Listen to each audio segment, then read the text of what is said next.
السلام عليكم ورحمة الله وبركاته صاحبada ku xiran YouTube-keena waxaan halkan uga hadli doonaa qodobo badan oo ku saabsan wararkii ugu dambeeyay ee Doolow dagaalkii ka dhacay cidda hadda gacanta ku haysa sida ay suuragal u noqotay in Etoobiyaanka dalkeena jooga ay ciidan Soomaaliyeed u dilaan isla markaana ay u sheegtaan inay weli nabadda ka shaqeynayaan iyo qodobo kale dowladda Soomaaliya oo tallaabtii laga filayay mid ka duwan qaaday wafdina u dirtay Etoobiya waxaa barnaamijkan si toos ah ila falanqeynaya wariye Axmed Saciid Axmed oo si aada maalmihii u dambeeyey uga hadlayay xaaladahan soo cusboonaaday ee gobolka Gado iyo xiisada u dhaxaysa Jubbaland iyo dowladda federaalka Soomaaliya. Axmed marka hore soo dhawow waa kaaga mahad celinaynaa waqtiga aad noo hurtay iyo sida aad barnaamijkan uga qayb galaysid. Bal waxaa sharaxaad naga siisaa hadda xaaladda Doolow sida ay tahay. aad u mahadsan tahay munasar oo ku salaamaya saaxiib adiga iyo saaxiibadaada baraha bulshada kaaga xiran marka labaad haddii aan su-aashaada u guda galo degmada Doolow ee gobolka Gado hadda xaaladeedu waxay tahay mid degan waxaana la ii sheegay in iminka ay gacanta ugu jirto ciidan Ethiopiana oo maanta duhurnimadii degmada Doolow gudaheeda kula dagaalamay ciidamo ka tirsan kuwa dawladda oo nabad sugid iyo militariba isugu jira waxaana markii hore dagaalku uu dhex marayay ciidamada Jubbaland ka amar qaata iyo sidoo kale ciidamo ka tirsan kuwa dawladda waxa la sheegay in dagaalku markii uu cabaar socday in ciidankii Jubbaland inay u baxeen dhanka xere ay lahaayeen ciidanka Ethiopia ayna ku lahaayeen degmada Doolow ee gobolka Gado markii ay xerada tageen kadibna waxaa bilowday inay ciidamada Ethiopiaanku ay madaafiic ku garaacaan xerihii ciidamada iyo goobihii ay ku sugnaayeen kadibna dagaal qaraar oo labada dhinac u dhaxeeya ayaa ka dhacay magaalada kaas oo socday wax ka badan 30 daqiiqo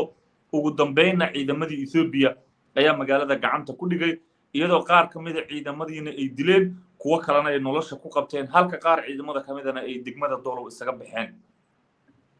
hadda tirada dhimashada ciidanka Soomaaliya oo waliba loo badinayo inay ka mid yihiin ciidanka NISA ma la ogaaday si sax ah mise waa warar inta badan aan xaqiiqo badan lahayn munasaro xaqiiqo rasmi ah oo numberka saxda ilaa iminka lama hayo laakiin saraakiil ciidamada ka tirsan dadka deegaanka iyo qaybaha kala duwan ee bulshada oo xiriir aan la sameeyay waxay ii xaqiijiyeen in dhimashadu ay gaarayso ilaa iminka inta la xaqiijiyay 5 qof dhaawac intaasi ka badanna uu jiro laakiin mar walba dhimashadu waa ay ka badan kartaa oo wararku waa kuwa is soo taraya marba marka ka dambaysa waxaa la filayay dad badan in dowladda federaalka ee Soomaaliya tallaab xoogan ay qaado markii falkaas uu dhacay kadib balse waqti yar gudahood waxaa soo baxay waraaqad kale oo wafdi dowladdu ay ugu dirtayba Ethiopia oo taliyana nabad uu kamid yahay maxay tahay talaabta dowladda federaalka Soomaaliya sidaas ay u sameysay iyadoo aan u jeedno in Ethiopian ciidan Soomaaliyeed ay laayeen munasaro horta dadka Soomaaliyeed iyo dhammaan siyaasiyiinta iyo dadka falanqeeya arrimaha dhammaan waxa ugu weyn ee la isweydiinayo waxa ay tahay sababta dowladda Soomaaliyeed ku kaliftay inay wafdi iyadu ay u dirto Ethiopia waliba iyada oo dhahaysa waxaan kala hadlaynaa Ethiopia arrimaha badayna sida ay qubarada siyaasaddu aaminsan yihiin waxay ahayd Ethiopia maadaama iyadu cidda wax doonaysa ay tahay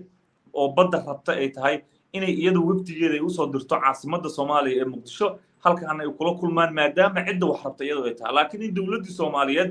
iyadu ay wafdi dirto oo ay noqoto ciddii wax laga rabay haddana isla iyadii baxayso oo u tagayso Ethiopia si ay ugala hadasho wixii laga rabo waxay noqoto wax dadka Soomaaliyeed oo dhan ay aad iyo aad ula yaabeen lamana yaqaan ilaa iminka waxa ku kalifay laakiin caawa war kale ay dowladda Soomaaliya soo saartay iyadoo ognahay wafdigeenu halkaas ku sugan yihiin ay aad iyo aad u cambaaraysay tallaabadii Ethiopia ciidamadeedu maanta ay ka geysteen degmada Doolow waxaana ay sheegtay in aanay ahayn wax la aqbali karo isla markaana ay tahay wax ka hor imaanaya heshiiskii Ankara ay ku gaareen 12 maalmood ka hor madaxweyne Xasan Sheekh Maxamuud iyo ra'iisul wasaaraha Ethiopia Abiy Ahmed heshiiskaas oo dhigayay in la tixgeliyo madax banaanida labada dal isla markaana la ilaaliyo axdi qarameedka ay ku dhisan yihiin dhammaan dalalka Afrika iyo igaad intaba hase yeeshee Ethiopia waxay u muuqanaysaa inaanay heshiiskaas aysan wax dana ka lahayn ayna tixgelinaynin laakiin wax walba ay ka hormarinayso danaheeda juqraafiyeed iyo mideeda amni iyo wax kasta oo iyadu ay doonayso oo rabitaankeeda ah sidaas darteed dowladda Soomaaliyeed maanta tallaabada ay qaaday waxa dadku ay ku tilmaamayaan inay ahayd mid aad looga haboonaa isla markaana aanay ahayn wax ku haboon Soomaaliya iyo dowladda Soomaaliyeed labadaba hase yeeshee arrimahan oo dhan munasar waxay ku soo ururayaan tabardarrada dowladdeena iyo inaanay ahayn dowlad awoodda inay xuduudaheeda iyo amnigeeda sugata cer iyo dhul iyo bad sababta ugu weyna waa sidaas. waxaa kaloo iyana isweydiin mudan oo aan indhaha laga qarsan karin munasarow in dad Soomaaliyeed oo madax leh oo siyaasiyiin leh inay kala shaqeynayaan Ethiopia iyo dalalka kaleba faragelinta lagu sameynayo Soomaaliya. marka waa dareemi kartaa kuleyba nin xogaalaha tahay wax walbaba waxay muujinayaan inay ku soo ururayaan tabardarrada dawladdeena. laakiin iyadoo sidaasi tahay Soomaalidu waxay tiraahdaa munasarow raganimadu waa in yar oo lugaha dhulka lagu xijiyaa. marka dawladda Soomaaliyeed waxay ahayd inay in yar adkaysato oo ay raganimo muujiso oo ay cagaha dhulka ku hayso oo ay dareento inay tahay ama ay yihiin madaxda Soomaaliyeed inay metelayaan 10 milyan oo Soomaaliyeed masiirkooda sharafkooda iyo karaamadooda. marka waxay ahayd inay ka taxadiraan mar walbaba tallaabada ay qaadayaan oo noqon karto mid ama guulaysata ama mid dhaawacda qiimka Soomaaliyeed. sidaas darteed weli waxaa laga sugayaa dawladda Soomaaliyeed inay tallaabo qaado. wasiirka arrimaha gudaha wasiirka arrimaha dibadda ee dawladda federaalka Axmed Macalin Fiqi oo isna hadla wuxuu sheegay in waxa Ethiopia maanta ay ka samaysay doolow ay tahay wax lagu xisaabtami doono oo jawaabtooda ay heli doonaan. lama sayaqaan waxay noqon doonto jawaabtaas. axmed adaa ku wata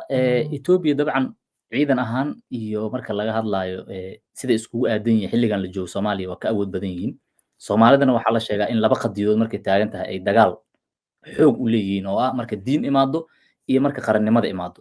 hadda laakiin meeshan dagaalka uu ka dhacay oo geda ah dad badan waxay aaminsan yihiin dawladda federaalka haddii dhinaceeda la xigsan lahaa oo dawladnimo loo dagaalami lahaa inay dawladda duulaan ku tahay maamul dhisan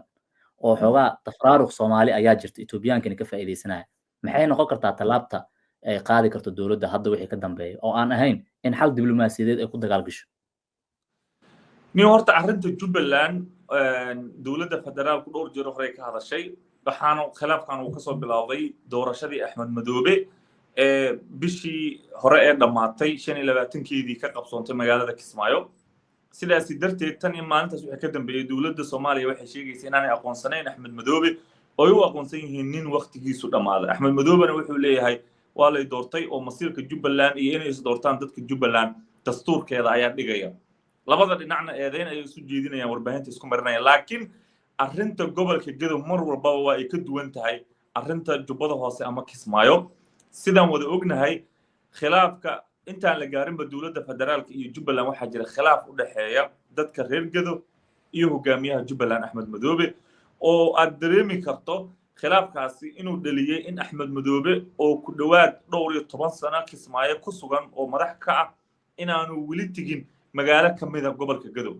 taariikhda intuu Axmed Madoobe joogo Jubbaland ma tigin magaalo ku taalo gobolka Gedo oo gaar ahaan Garbaharey iyo Baar iyo meelahaas oo dhan ma tigin Axmed Madoobe weli. sidaas darteed waxay u muuqataa inay weli salka ku hayso khilaafka siyaasiga ama tabashadu ay qabaan dadka reer Gedo. laakiin arrinta Jubbaland waxay u baahan tahay dawladda federaalku in ay wax ka bedesho sida loo wajahayo. sababtoo ah in maalin walba inta ciidan meel la geeyo ciidankii la dilo ama la laayo ama ay isdiibaan wax u fiican maaha sumcadda ciidamada iyo sumcadda qaranka labadaba. waa in laga taxadiraa marka hore tallaabta la qaadayo taas oo ah inaanay dhaawici karin ciidamada iyo qaranka labadaba. marka kulleyba dawladda Soomaaliyeed iyada laga sugayaa sidii u wajahdo xaalka Jubbaland waxaas u malaynayaa inay ku soo dhamaan doonto inayna wada hadal aysan hor doonin. Axmed Saciid Axmed ayuu ahaa oo wariyay Soomaaliyeed si qoto dheer maalmahan uga hadlayay arrimaha ku saabsan gobolka Gedo iyo xiisadda Jubbaland iyo dawladda federaalka. Axmed wuxuu marti ku ahaa barnaamijkeena YouTube-ka. waa kaaga mahadcelinaa saaxiibkay Axmed waqtigaaga quruxda badan. shukran. aad iyo aad u mahadsantahay Munasir. waa salaamaya markale saaxiibadaada baraha bulshada.